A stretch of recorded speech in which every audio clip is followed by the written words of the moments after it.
लोकसभा चुनाव की तैयारियां शुरू हो चुकी है। 7 चरणों में देश में लोकसभा चुनाव होने हैं, तो वहीं हरियाणा में छठे चरण में मतदान होगा। इसी क्रम में हरियाणा की सिरसा लोकसभा सीट उन 2 सीटों में से एक है जो कि आरक्षित है 10 लोकसभा सीटों में। रिजर्व होने की वजह से इस सीट पर सभी पार्टियों की नजर है।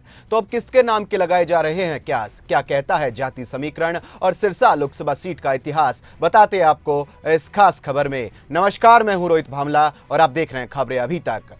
1962 में अस्तित्व में आई हरियाणा की सिरसा लोकसभा सीट काफी महत्वपूर्ण मानी जाती है। इस समय यहां की मौजूदा सांसद बीजेपी की सुनीता दुग्गल है।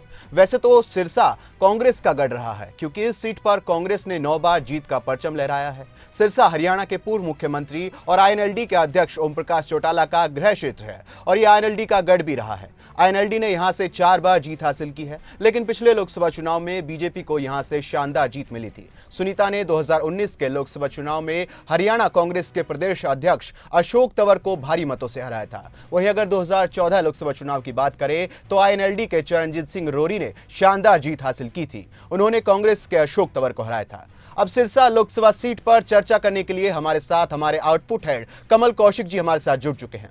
कमल जी, हरियाणा की 10 लोकसभा सीटों में दो रिजर्व सीटें हैं, अंबाला और सिरसा। अंबाला पर हम चर्चा कर चुके हैं कि वो कैसे अहम है, तो अब सिरसा लोकसभा सीट भी काफी अहम मानी जाती रही है। कैसे देखते हैं आप?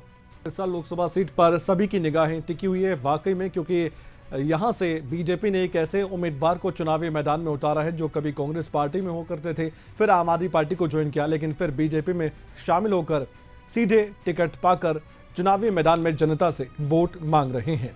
लेकिन ये सीट खास क्यों है, ये भी सवाल सबके मन में जरूर है। आपने खुद अपनी बात में जिक्र किया और उसमें बहुत कुछ बता भी दिया गया है।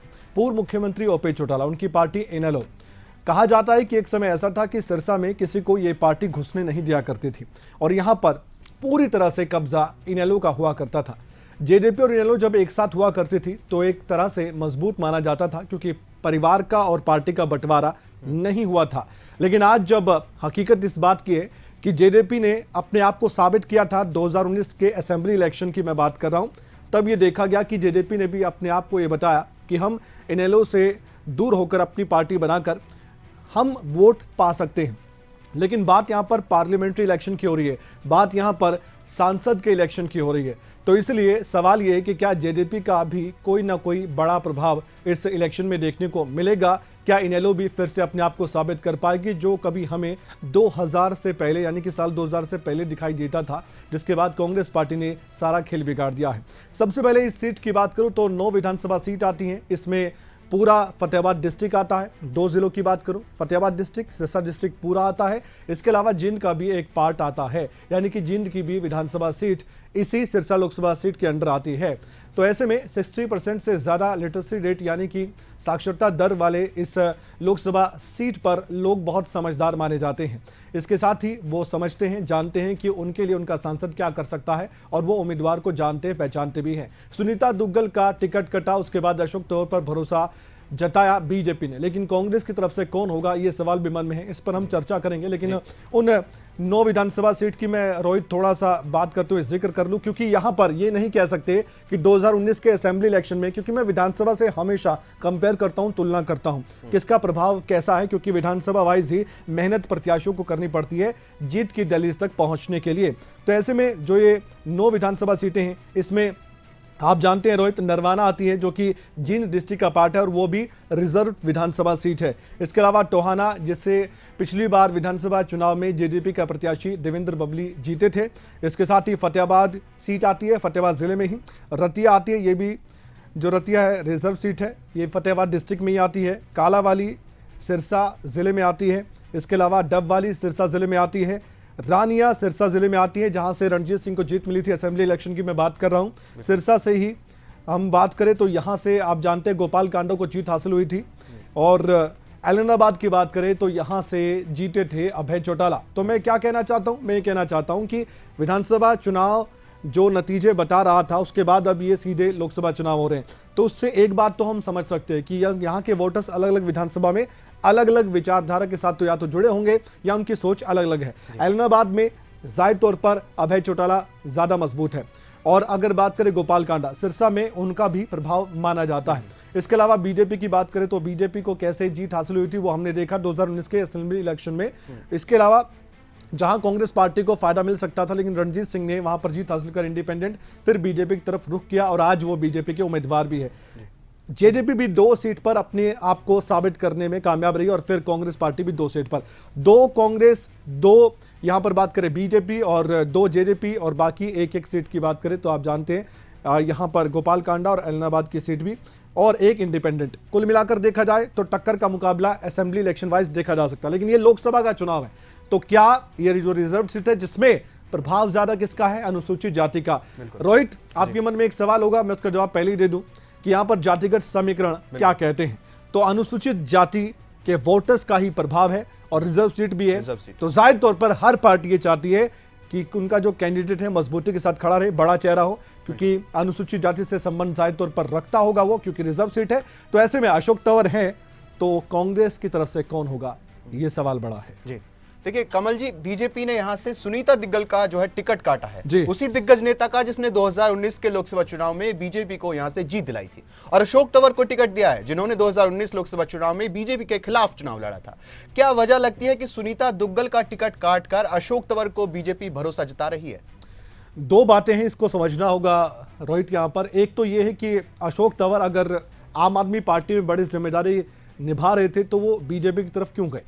एक तो उनका व्यक्तिगत तौर पर कोई ना कोई इंटरेस्ट जरूर रहा होगा, और जब भी कोई बड़ा नेता, क्योंकि ये कांग्रेस पार्टी के प्रदेश अध्यक्ष भी रहे हैं रोहित, आप जानते हैं, इसके अलावा ये सांसद इसी लोकसभा सीट से रहे हैं, ये बड़े कद के तौर पर उनके राजनीतिक जीवन के बारे में जब चर्चा होती है तो बताया जाता है। कांग्रेस पार्टी में लंबे समय तक काम करने का अनुभव इनको है, जो कि एक देश की सबसे पुरानी पार्टी है, और जो देश की सबसे बड़ी पार्टी है उसमें आप जाते हैं तो कहीं ना कहीं आप अपनी तरफ से बातें रखते होंगे।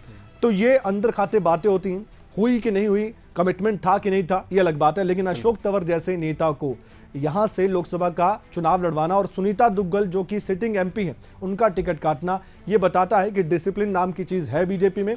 सुनीता दुग्गल के समर्थक नाराज जरूर होंगे, लेकिन आने वाले वक्त में क्या पता उनको विधानसभा चुनाव में कोई बड़ी जिम्मेदारी दे दी जाए या वहां टिकट दे दी जाए, या प्रदेश की राजनीति में उनको मुखर तरीके से जैसे वो बोलती हैं उसका अनुभव लेकर उनको वहां पर उतारा जाए। ये भविष्य के गर्भ में छिपा हुआ है, लेकिन चर्चाएं ऐसी ही हैं। अब अशोक तंवर अपने आप को साबित करने की कोशिश करेंगे।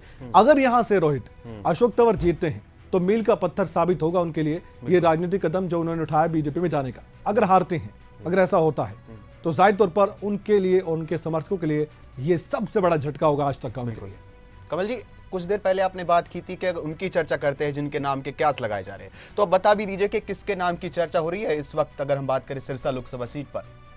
देखिए, कांग्रेस पार्टी की तरफ से अगर हम चुनावी मैदान में उतरने वाले कैंडिडेट के बारे में बात करें तो अंबाला और सिरसा, यहां से एक नेता का नाम सबसे ज्यादा उभर कर सामने आया था और उसकी चर्चा हम पहले भी कर चुके हैं, कुमारी सैलजा।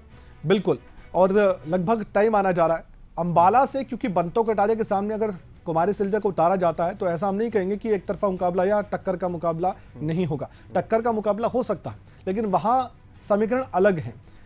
वहां के समीकरण क्यों अलग हैं? क्योंकि एक इमोशनल टच है बंतो कटारिया के साथ, क्योंकि पूर्व केंद्रीय मंत्री दिवंगत रतनलाल कटारिया की वो धर्मपत्नी है। अब सिरसा से ऐसे समीकरण निकलकर सामने आ रहे हैं और जो राजनीतिक पंडित हैं या पॉलिटिकल एक्सपर्ट्स जिन्हें हम कहते हैं, वो ये कह रहे हैं कि अशोक तंवर को अगर हराना है तो यहां से कांग्रेस पार्टी को कुमारी सैलजा पर दांव खेलना होगा।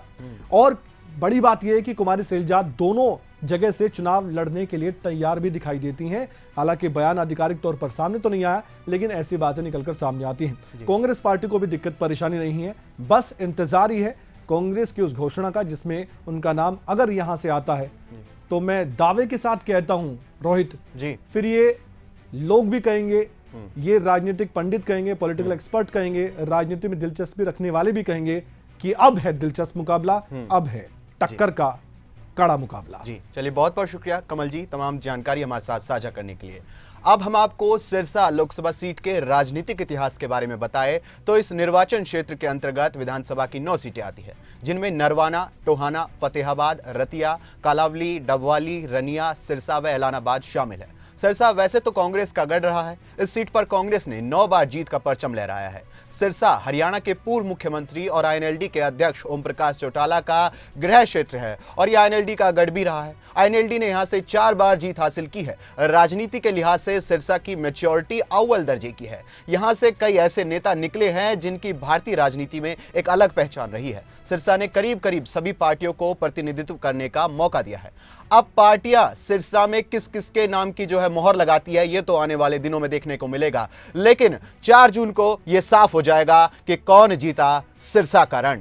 फिलहाल इस रिपोर्ट में इतना ही। ऐसी तमाम खबरों के लिए आप देखते रहिए खबरें अभी तक।